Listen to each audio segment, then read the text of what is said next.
Moin Moin und herzlich willkommen zurück auf der TWS Großbaustelle. Vorweg erstmal ein riesiges Dankeschön an euch für das immense Feedback zum ersten Video und die vielen Vorschläge, wie ich meinen Spiel- und Basteltisch doch bauen könnte. Sogar einige Mails mit Fotos und Anleitungen eigener Tische haben mich von Zuschauern erreicht. Obendrein hatten mir einige von euch netterweise auch tatkräftige Unterstützung angeboten. Sei es helfende Hände beim Zusammenbau, Werkzeuge zum Ausleihen und sogar eine Werkstatt, wo ich alles hätte in Ruhe basteln können. Leider war die aber zu weit entfernt und außerdem soll der Tisch ja möglichst für jeden von euch leicht nachbaubar sein. Und so ein Teppichfußboden im heimischen Bastelzimmer hat ja auch was. In jedem Fall nochmals dicken Dank an euch für eure Unterstützung. Danach hat es leider einige Wochen gedauert, bis die im Baumarkt bestellten Tischplatten lieferbar waren. Doch nun ist alles parat, um die 2 zusammenschiebbaren Tische bauen zu können. Den ersten habe ich sogar schon abseits der Kamera als Test gebastelt, bei dem zweiten dürft ihr mir nun über die Schulter gucken.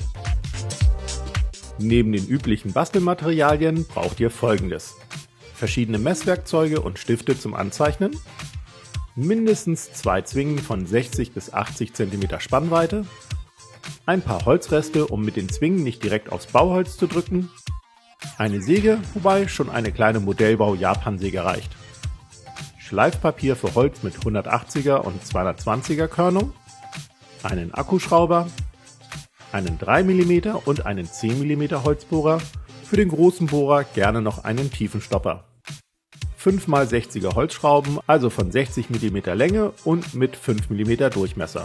Dazu passende Unterlegscheiben mit 10 mm Außendurchmesser. 10 mm Holzdübel plus Dübelhilfen bzw. Zentrierspitzen für 10 mm Löcher. Diese günstigen Zentrierspitzen sind übrigens ein absolutes Muss, um unsichtbare Verbindungen zu schaffen. Optional ist hingegen ein Set, um Bohrlöcher schräg ins Holz zu setzen und diese später mit passenden Dübeln zu verstecken, sogenannte Taschenbohrung.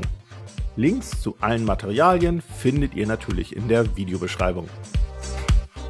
Das war's mit den Werkzeugen, weiter geht's mit den Baumaterialien. Für einen Tisch, so wie ich ihn bauen werde, braucht ihr 4 Rollen, wobei 2 davon Stopper haben können. Diese Rollen sind 10 cm hoch, was ihr bei den Gesamtlängen der Tischbeine berücksichtigen müsst. Denn meine Tischbeine sind 8 x 8 cm stark und 70 cm lang. Zusammen mit den Rollen haben die Tischbeine somit eine Länge von 80 cm. 4 kurze Rahmenhölzer von 5,5 x 3,5 cm Stärke und 44 cm Länge. Wichtig ist nur das Längenmaß, ihr könnt auch andere Stärken wählen. 2 lange Rahmenhölzer von ebenfalls 5,5 x 3,5 cm Stärke und 104 cm Länge. Auch hier ist wieder nur die Länge wichtig. Ein Verbindungsholz von gleicher Stärke und mindestens 110 cm Länge.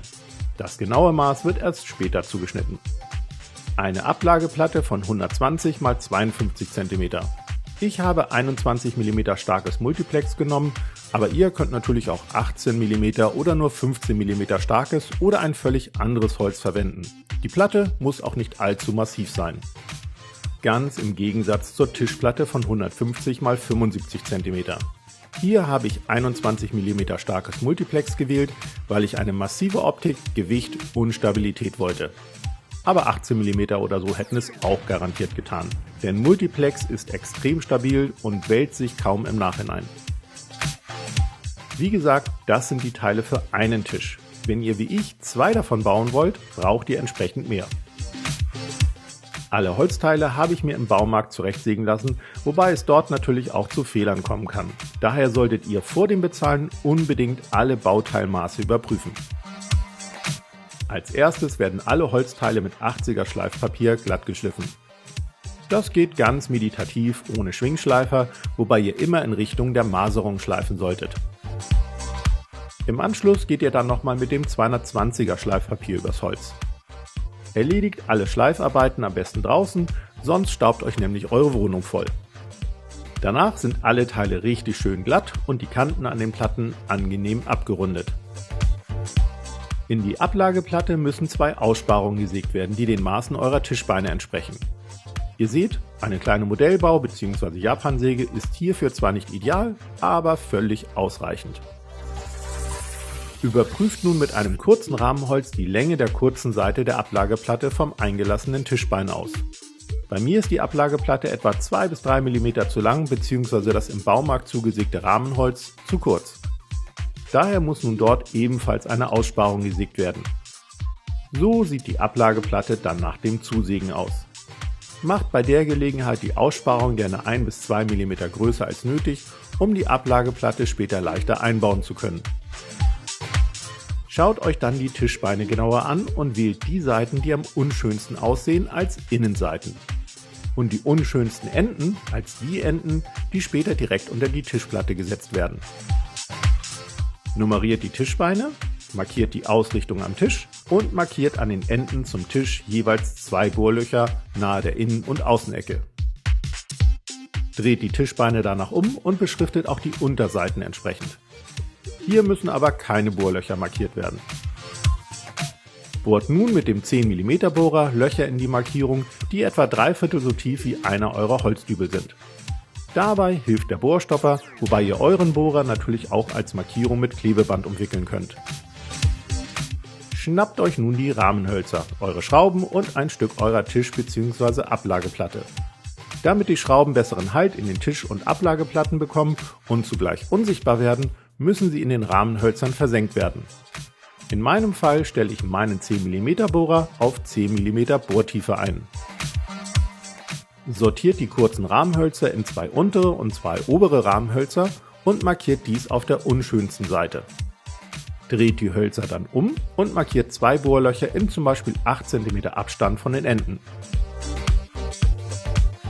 Das macht ihr dann auch bei den beiden langen Rahmenhölzern, wobei beide obere Hölzer sind und auch ein drittes Bohrloch in die Mitte angezeichnet wird. An den kurzen Seiten aller Hölzer wird dann ebenfalls noch ein Bohrloch markiert. Nur noch 2 Markierungen, und zwar mittig auf den 2 unteren kurzen Rahmenhölzern. Wählt dafür eine Seite, die am unschönsten aussieht, als Innenseite aus. Jetzt werden mit dem 10 mm Bohrer die Löcher zum Versenken der Schrauben gebohrt. Wie gesagt, etwa 10 mm tief. Das betrifft alle Markierungen, die ihr auf den langen Rahmenholzseiten gesetzt habt. In die kurzen Stirnseiten wird mit dem 10 mm Bohrer etwas tiefer hineingebohrt. Und zwar wieder etwa 3/4 der Holzdübellänge. Und wenn ihr euch fragt, warum all das mit den Rahmenhölzern und dem Gebohre? Ganz einfach. Die Rahmenhölzer werden gleich an die Tischbeine befestigt, um sie dann an die Tischplattenunterseite zu schrauben. Stellt die Tischbeine wie gezeigt auf, wobei seitlich 15 cm Abstand zur Tischkante sein sollte. 2 Tischbeine sollten zudem bündig mit einer langen Tischseite abschließen.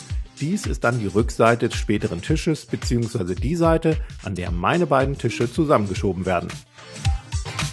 Überprüft nochmals, ob alles stimmt und dreht die unschönsten Rahmenholzseiten nach innen. Beschriftet danach alle Rahmenhölzer entsprechend der Tischbeine, an die sie stoßen. Die unteren Rahmenhölzer mit dem Loch auf der Innenseite werden ebenfalls beschriftet. Jetzt kommt die Dübelmagie. Steckt eine Zentrierspitze ins Ende eines Rahmenholzes, nehmt einen Holzrest als Schablone und Führung, um immer den gleichen Abstand nach außen zu haben, und drückt das Rahmenholz dann mit der Zentrierhilfe ans Tischbein. Et voilà, schon habt ihr ganz easy eine perfekte Markierung für die Bohrung im Tischbein.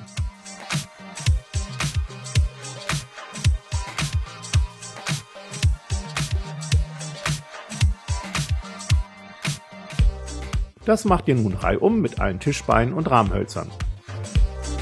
Testet nach dem Bohren eure Verbindung mit einem Holzdübel. Sollte hierbei etwas nicht passen, bohrt einfach neue Löcher ins Rahmenholz und ins Tischbein. Jetzt kommen noch Markierungen und Bohrungen für die unteren Rahmenhölzer. Die kommen an die unteren Enden der Tischbeine. Als Abstand nach unten wähle ich eine Rahmenholzhöhe. Sind alle Löcher gebohrt, werden Holzdübel mit etwas Leim in die Enden der kurzen Rahmenhölzer gesteckt. Danach wird an die Enden und auf die Dübel noch etwas Leim aufgebracht, um die jeweiligen Tischbeine anzubringen. Nehmt als Abstandshalter nach unten die zuvor benutzten Holzreste und überprüft, dass alles im rechten Winkel ausgerichtet und nichts schief ist. Dafür ist die Tischplatte mit ihren rechtwinkligen Seiten ideal.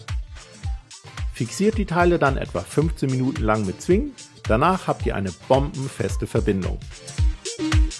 Übrigens hier noch ein Tipp: Habt ihr bei all den Maßen und Löchern mal ein Loch zu viel gebohrt, sägt einfach einen Holzdübel ab und steckt ihn mit Leim ins zu viel gebohrte Loch. Schon sieht es nur noch wie ein Astloch im Holz aus. Jetzt werden die Zentrierhilfen in die Löcher der Tischbeine gesteckt. Sollten sie zu locker sitzen und herausfallen, nehmt einfach etwas Klopapier zum Ausfüllen.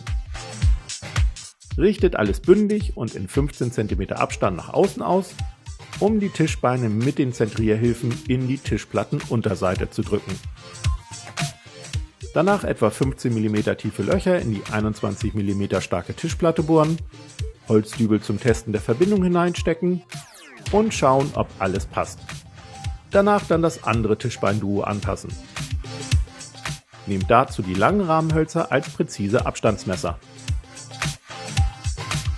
Jetzt werden alle 10 Löcher, die noch auf den Rahmenhölzern zu sehen sind und in die gleich Schrauben versenkt werden, mit einem 3 mm Bohrer vorgebohrt. Die Löcher müssen übrigens nicht ganz durchs Holz gehen, um beim Schrauben ein Aufsplittern des Holzes zu verhindern. Dann schon mal Schrauben und Unterlegscheiben einsetzen, alle Teile überprüfen und ausrichten, den inneren Umriss markieren, Holzleim für zusätzlichen Halt auftragen, alles zusammenstecken und die Tischbeine fest auf die Tischplatte klopfen und dann eine Schraube nach der anderen fest in die Tischplatte drehen. Achtet hierbei unbedingt darauf, dass die Rahmenhölzer und Tischbeine ohne Spalt an der Tischplatte aufliegen. Jetzt noch das Verbindungsholz auf die genaue Länge zwischen den unteren Rahmenhölzern zusägen, mit einer Zentrierhilfe das nötige Bohrloch markieren und mit 2 Holzdübeln und Leim anbringen. Direkt im Anschluss kann dann auch die Ablageplatte angeschraubt werden. Überprüft vorher natürlich, ob alles passt und checkt auch danach, ob die Ablageplatte überall 100%ig auf den Hölzern aufliegt. Ein paar helfende Hände oder weitere Zwingen sind hierbei definitiv von Vorteil. Jetzt noch die Rollen anschrauben und fertig. Wobei ich noch einen Tipp für euch hätte. Um die Verbindung zwischen Tischbeinen und den unteren Rahmenhölzern zu verstärken, würde ich noch jeweils zu einer Schraube raten. Damit auch die nicht wirklich zu sehen sind, sollten sie schräg durchs Holz geschraubt werden. Für entsprechende Taschenbohrungen gibt es passende Sets und sogar Dübel zum Verschließen der Bohrlöcher. Ein kleiner Luxus, den ich mir für meine Tische einfach mal gegönnt hatte. Umgedreht sieht der Tisch dann so aus. Und so zusammen mit dem zweiten Tisch. Zwar muss nun noch schützender Holzlack drauf, aber danach wäre mein neuer Spiel- und Basteltisch dann auch endlich spiel- und bastelbereit. Und bevor die Frage kommt, das Baumaterial und die Rollen haben zusammen um die 350 € gekostet. Und wenn man das Werkzeug anteilig hinzurechnet, das ich noch extra gekauft habe, sind es vielleicht 400 €. Ja, das ist kein Schnäppchen und man hätte auch hier und da noch sparen können, aber wie oft baut man schon einen Spiel- und Basteltisch nach seinen individuellen Vorstellungen? Eben.